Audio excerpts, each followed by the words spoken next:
اور جب یہ آیت نازل ہوئی تو وہ حضرت زینب بنت جہش کے گھر والے خود حاضر ہوئے، عرض کی حضور جہاں آپ کا دل کرتا ہے آپ بچی کا رشتہ فرما دیں، ہم اللہ رسول کے حکم کے آگے بات نہیں کر سکتے۔ آج بھی آپ دیکھ لیں، برادری پہلے اور دین معاذ اللہ بعد میں۔ برادری پہلے، بھائی شادی پہ کوئی بےہودہ حرکت نہ کرنا تو کہتے میری برادری نہیں مانتی۔ یہ بڑا خطرناک جملہ ہے، یعنی ایک طرف نبی پاک کی شریعت اور دوسری جانب برادری، تو یہ مطلب آپ اندازہ کر لیں کہ یہ بات کہاں تک جاتی۔ آپ نے اس میں سے اختیار کسے کیا؟ ہماری برادری وہی ہے جس برادری میں حضرت بلال حبشی شامل ہے، حضرت صہیب رومی اور عمار یاسر شامل، وہ ہماری برادری ہے، ایک ہوں مسلم حرم کی پاسبانی کے لیے۔ اللہ توفیق عطا فرمائے۔ پھر اس سے آگے آیت نمبر 37 سے یہ مسئلہ بیان ہوا ہے کہ جو منہ بولا بیٹا ہے وہ حقیقی بیٹے کے حکم میں نہیں ہوتا، وہ حقیقی بیٹے کے حکم میں نہیں ہوتا۔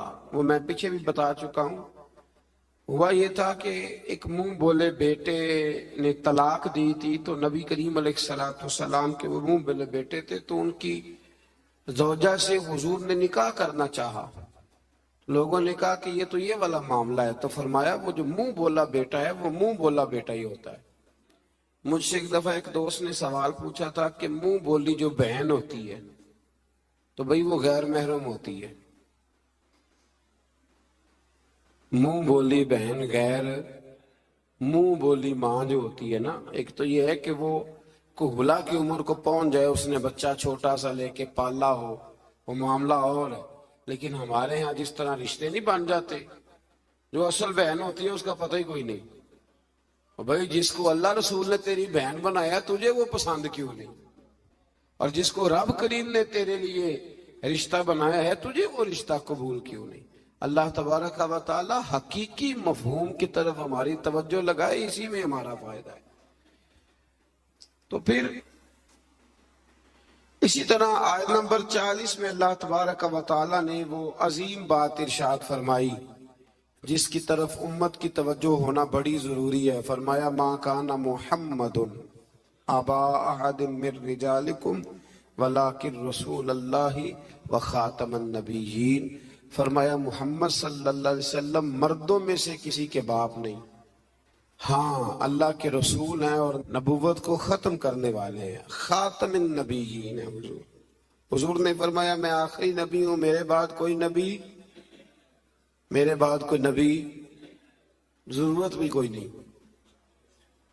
اس لیے کہ میرے نبی نے کمی چھوڑی کوئی نہیں، ضرورت ہی کوئی نہیں، حاجت ہی کوئی نہیں، ضرورت ہی کوئی نہیں۔ بلا وجہ بعض لوگوں کو اللہ تبارک و تعالیٰ معاف کرے، روٹی پیٹ بھر کے کھانے کو نہیں ملتی تو نبوت کا دعویٰ کر دیتے، اور عجیب و غریب قسم کے لوگ ہیں جو میدان میں آ نکلتے ہیں، اور مجھے تو ان لوگوں کی سمجھ نہیں آتی جو دلیلیں پوچھتے ہیں اور پھر بعد میں کہانیاں سناتے ہیں۔ تو بھئی حضور آخری نبی ہے، رسول کریم کے بعد کوئی نبی آ سکتا؟ ایک بات کو سمجھیں، حضور کا تاج ہے ختم نبوت، یہ نبی پاک کی نشست ہے ختم نبوت، یعنی نبی ختم ہو گئے تو آخری نشست پہ حضور بیٹھے ہیں۔ تو اب جو کہتا ہے کہ میں نے بھی بیٹھنا ہے تو بے ادبی کرتا ہے کہ نہیں کرتا؟ اس لیے قادیانی اتنے برے ہیں، ان سے مسلمان اس لیے بیزار رہتے ہیں کہ وہ بہت بڑی بے ادبی کرتے ہیں۔ وہ نبی کریم علیہ السلام کے بعد کسی کو ذلی اور کسی کو بروزی نبی مانتے ہیں۔ بھائی رسول کریم پر نبوت ختم ہو گئی، اور نبی کریم علیہ السلام فرماتے ہیں میرے بعد کوئی نبی، فرمایا اگر کوئی ہو سکتا ہوتا نا تو خطاب کا بیٹا عمر ہوتا، جن میں صفتیں ہیں، لیکن جو ہو سکتے تھے جب وہ نہیں ہوئے، جو ہو سکتے تھے تو ایک کانا آدمی، وہ کانا تھا مرزا، ایک آنکھ سے کانا تھا، اور عجیب اس کے باتیں تھیں، بڑے بڑے عجیب اس کو امراض تھے، اس نے اٹھ کے دعویٰ کر دیا۔ تو بڑے بڑے عجیب لوگ ہیں نا، ماننے والے تو شیطان کو بھی مانتے جاتے ہیں، معاذ، ماننے والے تو سب کو مل جاتے۔ اللہ تبارک و تعالی ہمیشہ حق پر استقامت عطا فرمائے۔ پھر اس سے آگے نبی کریم صلی اللہ علیہ وسلم کی کچھ اور صفات کا بیان ہے۔ اللہ کریم نے فرمایا یا ایھا النبی انا ارسلناک شاہدا ومبشرا ونذیرا، اے محبوب بے شک ہم نے آپ کو بھیجا ہے گواہ بنا کر، خوشخبری دینے والا بنا کر، ڈر سنانے والا بنا کر، وداعیا الی اللہ باذنہ، اور ہم نے آپ کو اللہ کی طرف بلانے والا بنا کے بھیجا ہے، وہ بھی اللہ کے حکم سے، وسراجا منیرا، اور ہم نے آپ کو چمکتا ہوا آفتاب بنا کے بھیجا ہے۔ تو نبی کریم علیہ السلام کو اللہ نے یہ صفات عطا فرمائی ہیں، شانیں عطا فرمائی ہیں۔ ایک بات آپ یہاں رک کے ذرا سوچئے گا، کچھ لوگ کہتے ہیں جی شان مصطفیٰ کا جلسہ کرنے کی کیا ضرورت، معراج مصطفیٰ، میلاد مصطفیٰ، آپ سیدھا سیدھا نماز روزے کی بات بتائیں، شان بیان کرنا کیوں ضروری ہے؟ یہ بہت بڑا مسئلہ ہے۔ بعض لوگ کہتے ہیں جی آپ سیدھا سیدھا کہیں کہ حضور نے فرمایا سچ بولو، کھری بات کرو اور دیانتداری، یہ آپ کیا حضور شان بڑی تھی، عظمت بڑی تھی، تو بھئی ان آیات میں اللہ کیا بیان کر رہا ہے؟ کہا میرا محبوب نذیر بھی ہے، بشیر بھی ہے، سراج منیر بھی ہے۔ یہ ساری صفتیں اللہ نے قرآن میں بیان کی، اور ایک جگہ پہ نہیں درجنوں جگہ پہ واضح آیات میں۔ ویسے تو سارا ہی قرآن حضور کی تعریف ہے، اور یہ میں نہیں کہہ رہا کہ حضرت عائشہ صدیقہ فرماتی کان خلقہ القرآن، فرمایا اگر تم نے حضور علیہ السلام کے اخلاق دیکھنے ہو تو قرآن پڑھ لو۔ تو اس لیے یہ عظمتوں اور شانوں کا بیان یہ طریقہ ہے، یہ مسلمان کی روح کی غذا ہے۔ اللہ ہمیں سمجھنے کی توفیق عطا فرمائے۔ پھر آیت نمبر 53 سے نبی پاک علیہ السلام کی بارگاہ کے آداب بیان ہوئے کہ بغیر اجازت نبی کے گھر میں داخل نہ ہو، دعوت طعام ہو تو کھانا کھا کے منتشر ہو جاؤ۔ کھانا کھا لیا تو اب ہوا یہ کہ حضور نے دعوت پکائی کچھ صحابہ کی، تو کھانا کھا کے بیٹھ گئے گپ شپ کرنے کے لیے۔ تو محبوب کریم نے ایک دو دفعہ دیکھا کہ اب یہ جائیں، حضور نے آرام کرنا تھا، لیکن کچھ لوگ بیٹھ گئے تو اللہ کریم نے فرمایا جب کھا لیا ہے نا اب جاؤ منتشر ہو جاؤ۔ گویا رب کریم اپنے محبوب کے دربار کے آداب بیان فرماتا ہے، اللہ بیان فرماتا ہے۔ اللہ اکبر۔ نبی کی بیویوں سے کوئی چیز مانگو تو پردے کے پیچھے سے مانگو۔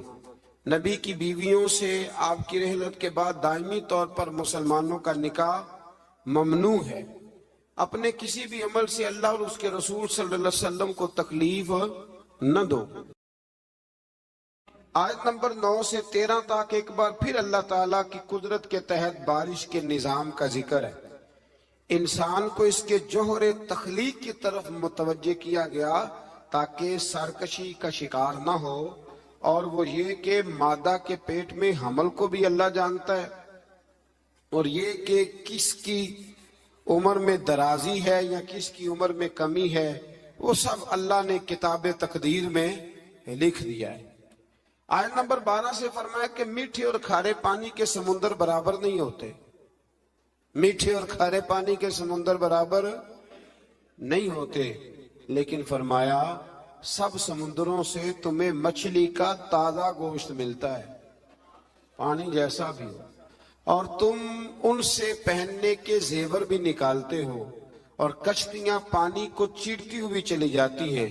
نظام لیل و نہار اور شمس و قمر اسی کے حکم کے تابع ہیں، اسی کے حکم کے۔ یہ چاند سورج اگر کسی انسان کے قبضے میں ہوتے تو کب سے اختلاف ہو گیا ہوتا، کوئی کہتا ادھر سے نکل، کوئی کہتا کم از کم جو حکومت بدلتی وہ تو ضرور بدلتی ایک دفعہ، اے پچھلے لایا ہے لہذا معاذ اللہ ہم نہیں چلنے دیں گے۔ تو اللہ نے فرمایا یہ اللہ کے تابع ہے، رات دن کا آنا بھی اللہ کے، اور نظام شمس و قمر بھی اللہ کے۔ آیت نمبر 18 میں بتایا کہ کوئی بوجھ اٹھانے والا دوسرے کا بوجھ نہیں اٹھائے گا، یعنی ہر ایک کو اپنے اپنے عمل کا جواب دینا ہوگا۔